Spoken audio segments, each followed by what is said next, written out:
This sucks, guys. Friday night, it's going into the long weekend. We just got buried in all this white crap. I wanted to do something fun tonight. What are we gonna do? At least you already got an unboxing video today, but I still wanted to pop in and say hello. It's Friday night. I got an idea.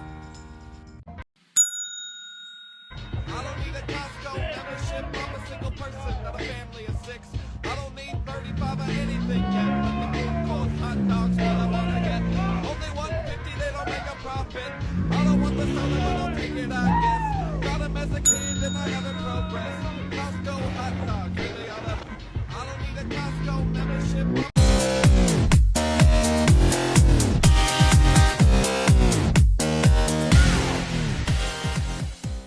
Friday night news update coming live from the Cowie Diecast Museum.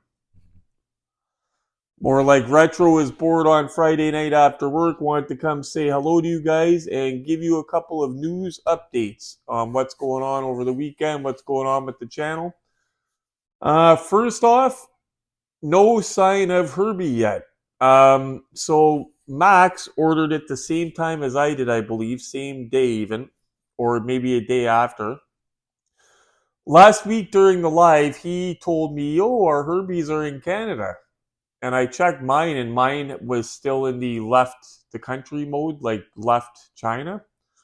I just got the notification today, which is Friday, that it's in the country at a local airport. So I'll have that any day now to unbox for you guys. Don't forget, it's this guy here. Gonna look nice with Herbie. Can't wait to see if it's like die cast and all that. I believe it said it is anyway.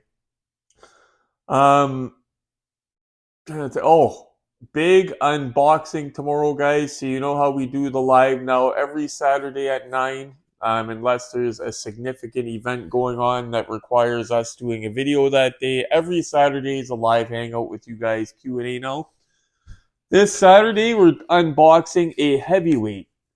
First off, my apologies because I didn't think anybody responded saying what they wanted to see. And then I saw a few people say they wanted the Camaro last night. I apologize. That's today's video. If I would have seen that, it would have been the Camaro and then the Kowalski during the live. But that's good news because we saved the best for last this way. If a lot of you guys want to see that red Camaro, by the way, guys, this is vintage. The box is just dead mint. Like, I didn't think it was that old, from 2004 RC2, because the box is so nice. And I've seen pictures of this car online, read what people have said about it. It's very well done. Apparently, it's for that year Camaro. It's up there with this guy. I'm not touching the paint, guys, just gently grabbing it from the sides and the bottom. But those of you that know, that is my Ertl Authentics, one of 752 bullet chargers, spinning drive shaft, all that. Real wheel covers, since it was wheel covers and not rims. Because remember, they were flying off during the movie. So, yeah, so apparently for that year Camaro, they do the same type of treatment and they do really well by Camaro. So I'm looking forward to that. That Camaro, believe it or not, that was a smoking deal. There was a guy selling a bunch of Camaros. That was a smoking deal. If it's not the same one, it's as I sense Stretch and a few other people, then he bought the same couple cars anyway off a different seller. But this one here, he was giving it away, and I sent it to a few people, and I said, "Dad, if you're a Camaro guy, that's a real good one there. It's almost as if the seller isn't into Camaros. Maybe he doesn't know what he has or doesn't care. Bought it new in 2004 and just doesn't care." Because it was way under the value what I thought that it should be for the car. Luckily, Stretch snapped it up. Don't forget, Stretch is a Camaro guy.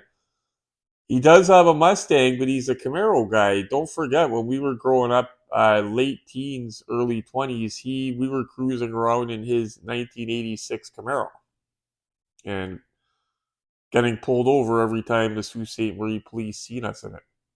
Literally every time. every single time. And this was before body cams, so you can imagine. But yeah, we had a blast in that car, and that's what made me a Camaro guy for that year. Camaros, the IROCs and all that stuff. I would love one. Just the memories of that. And this was a couple years before Fast and Furious. He bought that Camaro in 1998 when we were in Calgary and drove it back. Um, that was before Fast and Furious, and he came into a bunch of money, and they opened up a car stereo shop in the Sault Ste. Marie called Electronic Universe, and he went in there one day with the Camaro and said, "Just spare no expense." And at the time, they had the new subs called Alpine VRs. They were like white, and they were 1,000 watts each, and they were saying you couldn't blow them or it was crazy. He had a custom built like that. You lifted up the back hatch and it was custom all built up. Like you can imagine going into a stereo shop that specializes in car stereos and just saying spare no expense. You know what I mean? It's funny though, they had to fix it because the first time they put the stereo in, we're driving around. I'm like, what's wrong with your headlights? Every time because he huge bass out of it. They were listening to West Side Connection and all that. Boom, boom, boom. Like the headlights were pulsating to the bass, so they had to put, I think it's called a capacitor in or something like that. Like you had to take the car back, and they put this thing in that stopped it from doing that. Anyway, sorry guys, sidetracked on a little bit of history about the Camaro and yeah. But anyway, that's a heavyweight car coming up for Saturday. And don't forget, so that is the third of 3 cars that we have unboxed from Stretch's collection. Don't forget what we do. So after Saturday, after I've unboxed that, I'm going to return these 3 cars and we're going to re-up.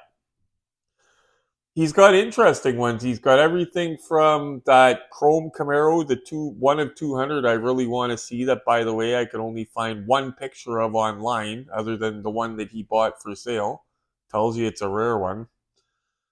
Because you got to think, 200 were made way back then. How many still exist? How many were in a house fire? Now it's on.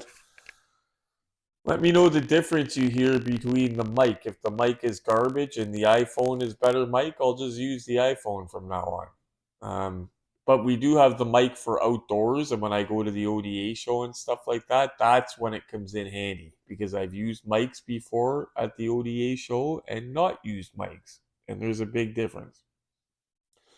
So anyway, guys, don't forget about the big unboxing tomorrow. And one last thing, I keep forgetting to tell you guys like a big dummy.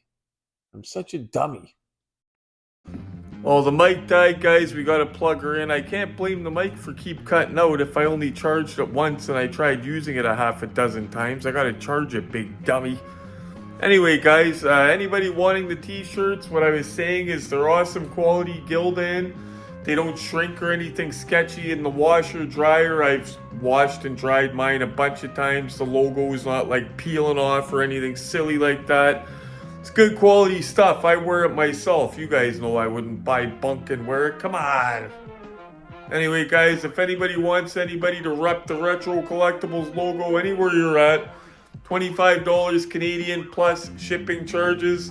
Hit me up in the comments below and I will get back to you, or shoot me an email and I will include the information for the email in the body of this video, in the description.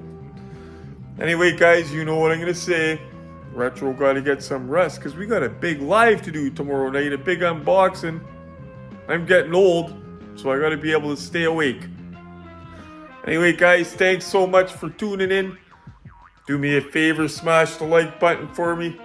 Keeps the little hamster on the wheel going in my head here to keep churning out the content.